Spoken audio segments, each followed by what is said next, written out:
Hanako, que comecei a ler porque você, senhor Mitch, recomendou e estou adorando. Hanako é muito bom, né? E se tem Hanako, a gente assiste, a gente lê. E o Eric Arthur botou Hanako na thumbnail e também aqui, né? Então bora lá. Diferenças na arte de mangás e comics. Bora ver o que o Eric Arthur tem a dizer, hein? Quando se fala na diferença de arte entre mangás e comics de herói, é normal ficarmos limitados apenas na aparência do traço dos personagens. Porém, existem outros elementos da arte de cada um deles que são bem distintos e interessantes, e Conta pra gente, Eric eu Arthur. acho que seria bacana se a gente abordasse eles também nesse vídeo, juntamente com a diferença de traço. Também acho, cara. Pô, o Eric Arthur, que esse vídeo aqui é um vídeo novo dele, né? Depois de, sei lá, 6 meses sem lançar vídeo, finalmente ele tá lançando vídeo novo. Tô realmente empolgado pra ver esse vídeo, cara. Mas antes de começar, um pequeno aviso. A palavra comic se refere a todo e qualquer tipo de quadrinho. Mas para esse vídeo eu estarei comparando os mangás especificamente com comics de herói, beleza? Ok. E como esse tipo de quadrinho provavelmente não interessa a parte do meu público que é mais focado em mangá, Teu público é otaku, Eric Arthur. Essa é a questão, tá ligado? eu preciso muito que vocês deixem um like e um comentário nesse vídeo para que o conteúdo não flope muito, beleza? Então se você... Pô, mas aí é uma loucura, né? Tipo, cara, isso é foda, né? Se a gente for entrar aqui no debate da criação de conteúdo, em como o YouTube ele te limita, né? Porque, por exemplo, ele tem total noção de que ele falar de arte de comics vai limitar o conteúdo dele. Mas ele tá falando porque ele quer, tá ligado? Mas ele sabe que talvez a comunidade dele não queira isso. Então ele tá basicamente indo contra a comunidade nesse aspecto, entende? E aí o que acontece? O YouTube pune, né? O vídeo vai mal, o vídeo não é entregue a todo mundo, né? O vídeo ele não é divulgado de uma maneira mais ampla, né? Então acaba mamando, né? Essa é a verdade. Só que tipo, quando você é criador de conteúdo, eu pelo menos parto desse ponto. Eu não tô nem falando do Eric não, tá? Eu tô só usando aqui o exemplo pra poder falar do assunto. Eu acho que você tem que ter uma consciência de que quando você é criador de conteúdo, você está trabalhando, né? E pode parecer meio doido isso, mas tem criador de conteúdo que às vezes não nota que ele está trabalhando. Que o que ele faz é um trabalho que vai trazer sustento ou não pra ele. Então, às vezes, você não tem que falar sobre o que você quer falar. Você tem que falar sobre o que é preciso falar. Como em todo trabalho. Nem todo trabalho são flores. Às vezes você consegue ter momentos bons, mas às vezes você tem momentos chatos. Então, eu não tô dizendo que o cara ele tem que ser um robô e literalmente falar sobre algo que ele odeia, só pra poder ganhar visualização. Mas ele tem que se adequar à comunidade dele e ao assunto do canal dele, né? Por exemplo, eu tenho um canal de cortes, mas eu sei que o meu público ele não gosta de cortes de games. Eu sei que grande parte do meu público aqui na Twitch adora games, mas no YouTube nem tanto. Então quando eu postava vídeo de games, eu sabia que flopava. Não tava indo. Então eu testei uma, duas, três, quatro, fui testando. Quando deu um número bom de testes, eu falei, não é tão interessante. E aí o que eu comecei a fazer? Eu pegava esses reacts de games, que eu faço até hoje, e posto para os membros. Esses reacts sobre games, react de política, react de coisa além de anime e mangá, eu posto pros membros. Porque eu sei que os membros são pessoas que estão, geralmente, aqui na Twitch. Ou não, mas são pessoas que vão além desse conteúdo só de anime e mangá. Então, eu posto lá pra eles, né? No caso, o pessoal que me apoia, né? Obviamente eu tô dando essa recompensa pra eles, que são vídeos extras, né? Vídeos exclusivos. Porque, independente se for bem ou não lá, não tem motivo, não vai atrapalhar meus números, sabe? Não vai atrapalhar, não vai fazer o algoritmo querer me atrapalhar. E eu posto anime e mangá. E eu sei que nem todos os criadores de conteúdo de anime e mangá que eu reajo, eles vão bem no meu canal. Tem criadores que vão muito bem, outros que não vão. Eu poderia postar só os criadores de conteúdo que eu amo, que eu adoro. De vídeos que eu acho foda. Mas isso não acontece, porque o mundo não é um morango. Porque eu tenho um público. Eu tenho um conteúdo que eu tenho que entregar para um público e para uma plataforma. É o meu trabalho. Então eu tento fazer um equilíbrio dessas coisas, né? Então quando você é criador de conteúdo, você realmente tem que ter esse olhar mais profissional da coisa. Sabe? Nem sempre é o que você quer falar. Ou sobre o que você quer falar. É o que você precisa falar, né? Então isso aqui é um tema maneiro. Diferença entre artes de mangás e comics. Mas pode ser que dê certo porque tem essa questão do mangá aqui. Eu acho que não vai tão longe assim com relação ao público do Eric Arthur, não. Porque ainda tá falando de mangá. Mas se fosse, sei lá, um vídeo sobre arte de comics, talvez não fosse tão bem. Porque são nichos diferentes. E aí, talvez ele, mesmo que ele quisesse falar sobre comics no mangá, ele teria que se limitar a não falar. Justamente pra não atrapalhar os números dele. Então, o criador de conteúdo, apesar de ter para as pessoas essa aparência de alguém super livre, que pode produzir tudo que quer com relação a arte e ideias, não é bem assim. Ele tem os seus limites, tem suas travas, né? Que a própria plataforma e a comunidade impõe. Se você quiser escrever, sei lá, paçoca aí nos comentários, tá liberado, fechou? E isso não ajuda também. O cara chegar lá e digitar paçoca não ajuda muito. Porque o YouTube, ele quer debate, ele quer que a pessoa continue na plataforma. Então o cara que chega lá e digita paçoca, pro YouTube às vezes é irrelevante. O YouTube quer que o cara chegue lá e digite algo relevante, que some ao vídeo, pra alguém lá responder. E depois responder, gerar um debate, como se fosse um fórum. Porque isso engaja. E isso faz o vídeo ser divulgado. Então tu chegar lá e digitar paçoca, não muda tanto quanto parece. Dito isto, bora logo com o vídeo. Comecemos comparando a diferença de traço dos dois quadrinhos. Do lado dos mangás, nós temos tropos visuais bem distintos, como os famosos olhos enormes Papo reto. que o Sr. Osamu Tezuka popularizou. Mas atualmente, eu acredito que tem principalmente 3 coisas que influenciam. E pra quem não sabe como o Osamu Tezuka fez isso, tem um vídeo aqui no canal muito bom, tá? Do Piscine, sobre basicamente a história do mangá, né? A origem dos mangás e tudo mais. É um vídeo bem legal, cara. Bem legal. A aparência dos traços mais popularescos de mangá. São elas as estéticas Bishoujo, Bishonen e Moe. O Bishoujo é um termo que significa uma garota jovem e bonita. Garotas desse tipo são projetadas com um design bem meigo e atraente. Algo bem estereotipado, né? Pra poder agradar o público masculino. Já que o foco principal é o público masculino. Do Japão. É bom deixar isso claro, Né? também. Inclusive, Só que isso acaba criando uma realidade que não existe, né? Porque os meninos vão ter contato com essas personagens nos mangás. E esses mangás vão influenciar a vida dos meninos. Então, na vida real, os meninos vão querer ter contato com esse tipo de garotas. Que nem sempre existem de verdade. Então, as garotas, para poderem ser aceitas de uma maneira mais ampla, elas vão ter que agir de uma forma, criar uma casca, criar uma máscara que não vai de encontro à real personalidade dela. O que acaba fudendo com o psicológico dessas garotas, né? A sociedade japonesa, ela é bem complicada nesse aspecto, né? Principalmente de pressão em questão do social. existe uma empresa japonesa chamada Kotobukiya que possui Que cria uma imagem que não é tão realista acerca das pessoas. É algo estereotipado. uma linha de figures aonde ela pega personagens ocidentais e cria uma versão delas nessa estética bishoujo, mas tentando não descaracterizar muito. Já o bishonen é usado para se referir a homens jovens e bonitos, e isso é representado no desenho de personagens que tem uma beleza muito parecida com a de uma mulher. Essa estética tem muitas origens, mas uma das coisas que mais popularizou esse visual de homens com traços femininos foi um filme chamado Morte em Veneza, lançado em Esse filme foi muito popular no Japão, cara. 1971. Um dos atores, chamado Bjorn Andresen, tinha um tipo de beleza que viajava entre o masculino e o feminino, e os japoneses ficaram completamente obcecados por esse cara. Ele acabou se tornando Basicamente, as japonesas adoraram a androgenia do cara, né? Ele ser andrógeno, basicamente, né?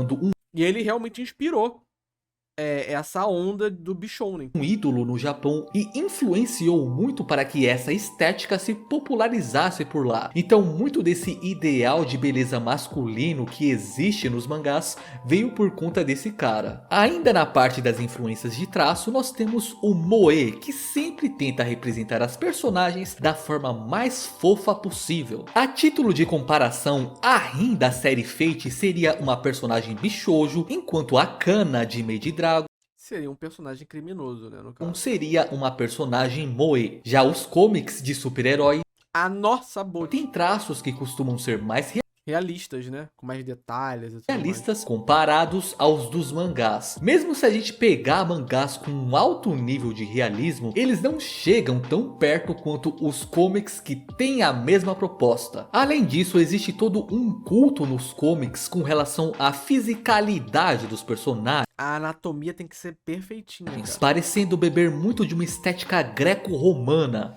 Papo reto, né? Essa estética greco-romana que nasceu, né, basicamente, renasceu durante o Renascimento Cultural, né, ali no final da Idade Média, início da Idade Moderna, né, onde nós, seres humanos, pegamos valores gregos romanos, da Grécia antiga e de Roma antiga, para poder voltar a aplicar na sociedade em geral.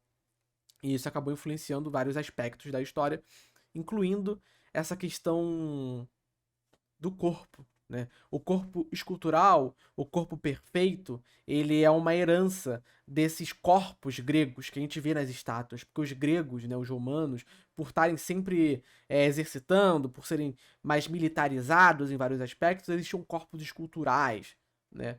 Corpos malhados e tudo mais, e também toda a questão da Olimpíada, no geral, para eles ser saudável era ser malhado, né? Então eles valorizavam muito isso. É por isso que toda estátua ela tem o pintinho pequeno, porque não é pra você prestar atenção no pintinho, é sim no corpo, né? Não é que os gregos fossem pau pequeno. Mas é basicamente isso. A gente fala bastante sobre isso, né? No vídeo que eu reagi do Kits, que o Kits, ele reagiu a um anime, né? Ele assistiu um anime coreano sobre um rapaz que é gordinho e acorda com um corpo escultural. E é um anime que fala sobre essas pautas muito mal. E o Kits, ele deu aula sobre isso aí, a gente fala bastante sobre isso, né? Lookism é o nome do anime, tá? A verdade é que a estética greco-romana foi criada para que geral fizesse do corpo um grande ralador de queijo. Mas isso a Globo não vai falar, papo reto. Essas escolhas de design tão diferentes acabam refletindo muito a cultura que cada país tem, né? Porém, o que é importante lembrar é que tem uma infinidade de mangás e de comics com traços que não se encaixam aí nessa caixinha.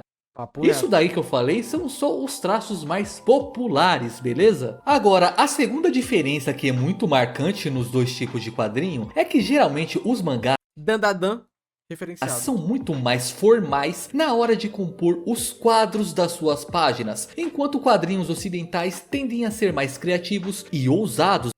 Aí quando o Oda faz isso, fudeu, né? A composição é ruim, é poluída, os quadros não prestam. Quando o Oda faz isso, não pode, mas quando é comics é criativo.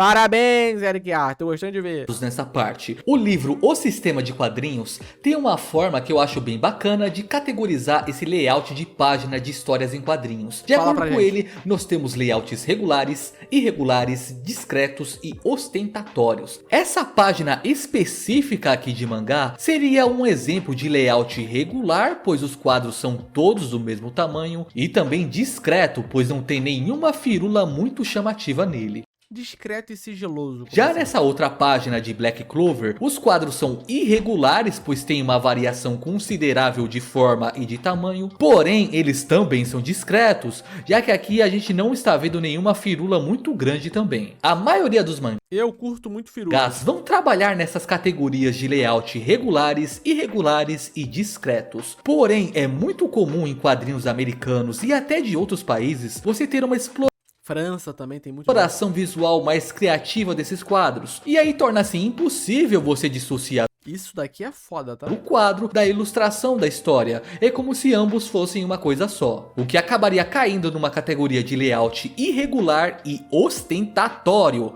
Papo reto. Pois é uma estilização completamente carnavalesca do layout, mas que permite páginas com uma arte verdadeiramente estonteante. É muito mais difícil você ver esse tipo de exploração Tem aquele mangá, né? O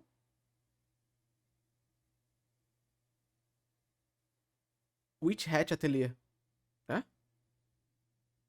Witch Hat Atelier, ele tem muito disso. ousada de quadros nos mangás. De vez em quando você vê isso pipocando aqui e Jujutsu também tem. acolá em Jujutsu Kaisen. Chainsaw Man também Chainsaw Man tinha umas paradas faz assim. umas maluquices dessas às vezes, mas é tudo de uma forma bem contida e espaçada. O único mangaka que eu lembro de cabeça que brinca com os quadros de um jeito mais ousado e de uma forma frequente é a autora do Atelier of Witch Hat. Nos seus mangás a gente vê que ela é bem mais inventiva e ousada na hora Às vezes eu sinto que o Eric Arten também fala com tesão, né, nas palavras. Eu acho hora maneiro. de compor seus quadros. Os mangás normalmente têm esses quadros simplificados, pois eles são mais focados em ter uma leitura rápida e fluida. Qual abordagem vocês acham mais interessante? Layouts tradicionais voltados unicamente para a função da leitura, ou quando o quadrinho inova e estiliza bastante a página? Escreve aí nos comentários. Eu acho que depende muito. Outra diferença que é perceptível na arte dos Porque, assim, o autor de HQ, até onde eu sei, ele vai ter um tempo maior pra conseguir entregar o encadernado, né? Agora, o mangaka, não. As condições de trabalho são diferentes. Então, você, às vezes, cobrar uma criatividade maior na composição pra esses mangakas em comparação ao ilustrador de HQ é meio injusto, né? os dois tipos de quadrinho é que os comics são muito mais objetivos e econômicos na hora de ilustrar as cenas, enquanto mangás não se preocupam em gastar desenhos e mais desenhos para ilustrar um acontecimento. Nós podemos contar uma mesma história utilizando um número de ilustrações diferente de uma versão para outra, e os mangás costumam ilustrar de uma forma mais espaçada os acontecimentos da história. Um exemplo disso é a frequência. Quadrinista tem um mês pra desenhar? Não, assim, eu sei que tem quadrinista que entrega todo mês, por exemplo. Mas também tem quadrinista que ele entrega um encadernado completo, não é? O volume fechado. Tipo, ele é contratado pra poder desenhar uma história, um arco fechado, e ele entrega isso fechado, não é? Ou eu tô maluco?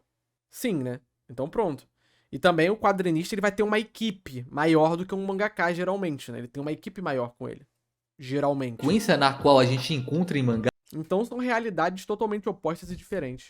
um tipo de transição de quadro chamada aspecto para aspecto. Isso ocorre quando alguns quadros são reservados para mostrar diferentes aspectos de uma mesma cena. Na maioria das vezes, o objetivo Bom gato. é conseguir criar um clima para aquela cena. Isso ajuda a gente a sentir melhor o humor daquela cena. Sem falar que o cara que escreve não é o mesmo que desenha. É, tem isso também, né? Geralmente o cara que cria os argumentos não é o mesmo que desenha, né? Eu tenho só uma HQ aqui, cara. Deixa eu pegar aqui.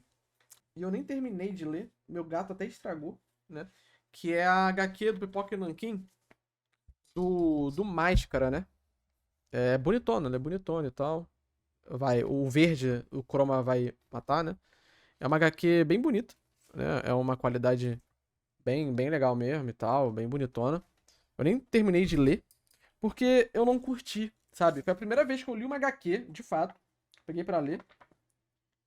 E tu pode ver que essa HQ aqui, ela tem páginas bem regulares, né?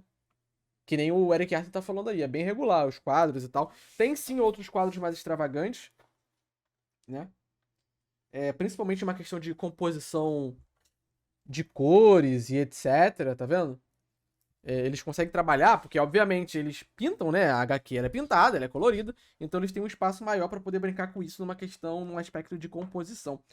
Mas eu não curti a forma como a história se desenvolve. Mas também tem aquilo, né? O fato é que é uma HQ do Máscara, então pode ser que eu não tenha curtido só a história, né? Tem esse ponto também. Só que eu quero um dia pegar pra ler de novo, pra poder ver do início, né? Pra ver se eu consigo curtir. Eu nem terminei de ler, eu parei na metade. Porque eu achei muito gráfico, tá ligado? Tipo, às vezes é só porradaria por porradaria.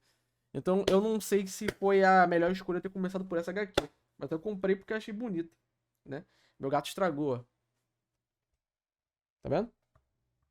Ó, ele arranhou. Ele é da puta, né, mano? Corno. Ele subiu na minha prateleira e arranhou a porra toda, velho. Corno. Pô, tá maior claridade em mim, né, mano? Porra. Mouse é bom o quadrinho? Pô, cara, essa claridade em mim não tá legal. Podendo até mesmo nos deixar mais investidos na história. Porém, os comics de heróis não costumam gastar páginas para esse tipo de transição. Não que ela não exista, porém é bem mais raro. Outro exemplo de como mangás esticam mais os acontecimentos pode ser notado nas cenas de luta. Em muitas lutas de comics é comum partes do movimento dos golpes meio que ficarem em off, sabe? Você vê a ilustração do personagem reagindo à porrada que ele tomou. Eu, sinceramente, acho a leitura do mangá, principalmente questão de ação, algo muito mais... Eu acho o mangá muito mais fluido do que HQ, sinceramente. Mas o impacto do golpe nem sempre é ilustrado. Olha essa luta do Thor contra o Hulk, por exemplo. A gente vê o Hulk reagindo aos golpes do martelo, mas não chega a ver ele sendo acertado por ele de fato. Já em mangás, costumeiramente se gasta mais quadros para ilustrar a movimentação do personagem, inclusive com uma grande ênfase no impacto do golpe. Então é como se essas HQs de super-heróis se focassem mais no objetivo final das cenas, enquanto os mangás ilustram mais toda a construção até chegar no resultado final, Papo desenhando reto. coisas que normalmente seriam ocultadas. Isso faz com que os mangás normalmente tenham uma quantidade de páginas e volumes bem maior do que esses comics. E essas foram algumas diferenças que eu consegui perceber nesses dois tipos de quadrinhos. Boas diferenças, Eric Arden. Não deve ser novidade para quem já me acompanha que eu acabo preferindo bem mais os mangás do que os comics. Óbvio. É difícil de explicar, mas os japoneses acabam trabalhando as obras deles de um jeito que acaba me apetecendo mais. Apetecendo é uma boa palavra. Mas, Eric Arden, eu vou te falar, cara. Os orientais, em geral, eles trabalham com histórias de uma maneira muito mais interessante que os ocidentais, tá? E isso é um fato, tá? A forma como os chineses, coreanos, japoneses e asiáticos, no geral, contam histórias, e eu tô até incluindo o pessoal do Oriente Médio, né? Eles são asiáticos. Indianos, paquistaneses. Contam história é algo high level, mano. As histórias deles são muito boas. Porque eles têm uma tradição muito oral de contar história, né? E em alguns casos eles conseguiam botar essa história no papel, né? Não é à toa que a gente tem lá na China grandes contos, no Japão também tem grandes contos e tudo mais. Então o próprio cinema hollywoodiano, ele bebeu muito, né? Da forma como os japoneses, por exemplo, contam histórias, né? A gente tem o caso do Akira Kurosawa, né? Que foi basicamente um dos maiores, se não o maior cinegrafista, né? Cineasta japonês. E grande parte dos diretores atuais de sucesso se espelharam muito na forma como Akira Kurosawa contava história. Todo aquele lance, por exemplo, do cinema ao redor do cowboy, obviamente tinha toda uma questão política ali de querer resgatar os valores másculos dos homens e retratar isso na tela, mas também grande parte da cinegrafia do cinema de cowboy vem do cinema de samurai. É muito parecido, é muito palpável quando você pega pra ver. E o Kurosawa e o cinema japonês no geral influenciou muito, por exemplo, Hollywood. Da mesma forma que isso cabe dentro do aspecto de roteiro, tá? O roteiro, as histórias asiáticas são muito boas. Então, no mangá isso também fica muito refletido, na minha opinião. A forma como os japoneses contam histórias é um negócio muito refinado. Quando eu pego uma história chinesa ou coreana pra ler, mangá, geralmente eu estranho. Até brasileira. Quando eu pego pra ler algo inspirado em mangá, nesse mesmo formato, eu estranho, porque às vezes eu acho que não tá tão refinado ainda. Não chegou no nível ainda. Eles têm um apreço, né? Eles têm um mercado tão grande, eles têm toda essa cultura do mestre e aprendiz, que eles conseguem refinar de uma maneira muito rápida e interessante a forma como eles contam a história, tanto visual quanto textual. Então eu também acho que os mangás, eles estão num nível um pouco superior a isso, né? Mas as HQs, elas também têm uma gama muito interessante, né? As HQs, elas têm toda uma pauta social, política, algumas, né? Que contam grandes histórias e tudo mais. Então isso não tem que ser desrespeitado, né? Eu acho que depende muito dos aspectos. Eu acho que em uma questão social, acho que as comics, os quadrinhos ocidentais, eles acabam adentrando em mais temas sociais, em temas políticos, em temas mais críticos. Mas os japoneses também, principalmente nesse momento atual, eles têm conseguido adentrar mais nisso, né? A gente tem que ter ideia que os mangás, eles começaram... o protótipo de mangá, ele começa no período Edo como comédia. E até então ele vai se expandindo como comédia. Não é à toa que o início de Dragon Ball é comédia, comédia, comédia, né? Os primeiros mangás, eles começam na comédia, alguns começam a ir pra pautas mais importantes. Ashita no Joe é um mangá muito político, mas é um dos primeiros mangás. Aqueles primeiros mangás que a gente pega pra ver, os mangás do Tezuka e vários outros mangás desse início, eles são muito políticos. Eles têm esse aspecto meio HQ na sua essência, de querer criticar algo, criticar o sistema, criticar alguma coisa, de falar política no geral, né? Mas com o tempo isso foi sendo deixado de lado para buscar algo mais geral, querer entreter mais, trazer mais comédia, lutinha e tudo mais. Só que o Battle Shonen, muitas das vezes, ele também é muito político. Porque o Battle Shonen, quando ele nasce lá com Ashita no Joe, né? A ideia dele é pegar mensagens, ideologias opostas e botar elas em choque. Não de maneira textual, mas sim, ó, no soco, na porrada.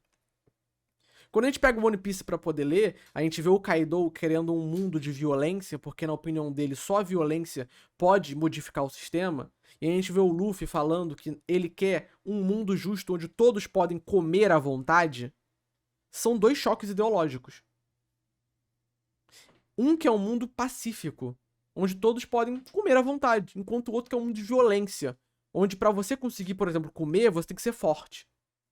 São dois choques ideológicos, que no final eles não debatem. A gente não precisa ver eles debatendo sobre isso. A gente vê eles caindo na porrada. E no final, quem ganha é o Luffy. Porque a mensagem é essa. O mundo de violência não é um mundo ideal.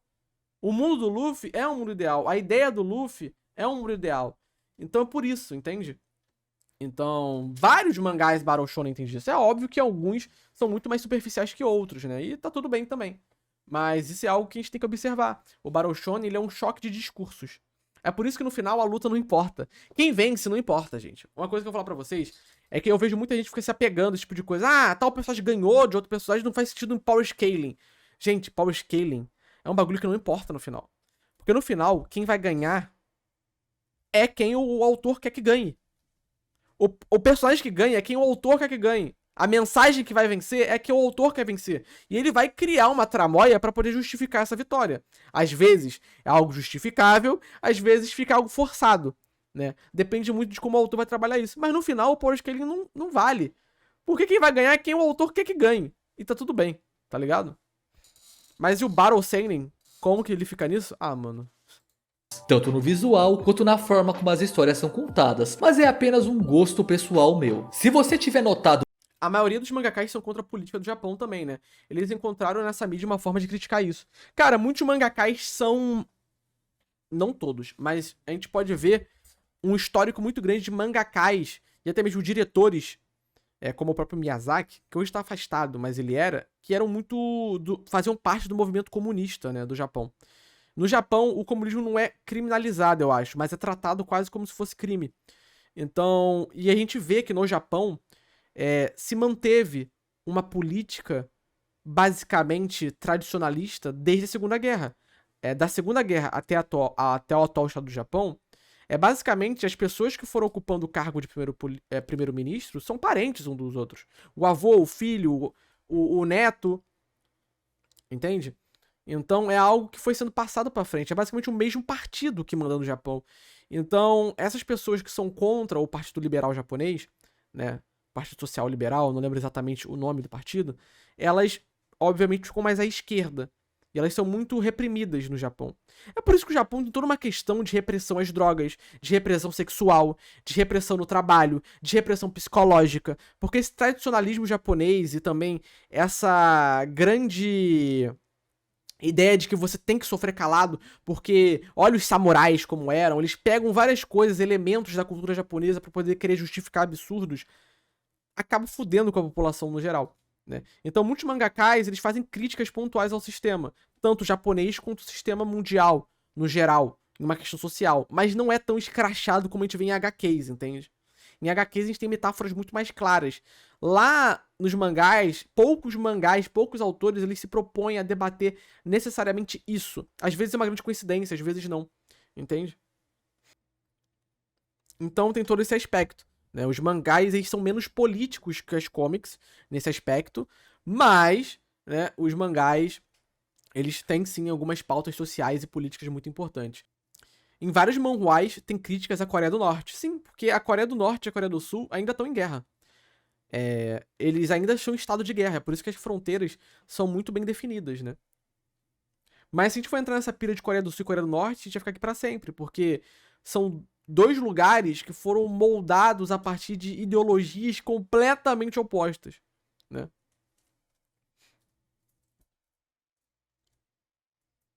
Por isso que eu gosto de Gundam, não tem nada de política, papo reto, né? Gundam não tem nada de política, pô. Outras diferenças interessantes na arte desses dois tipos de quadrinho, não esqueça de colocar aí nos comentários, beleza? Agora, para finalizar o vídeo, eu quero dar aquele costumeiro agradecimento a cada um dos membros que me apoiam financeiramente. Bom vídeo de Eric Arten. Adorei, adorei e adorei. Bom demais.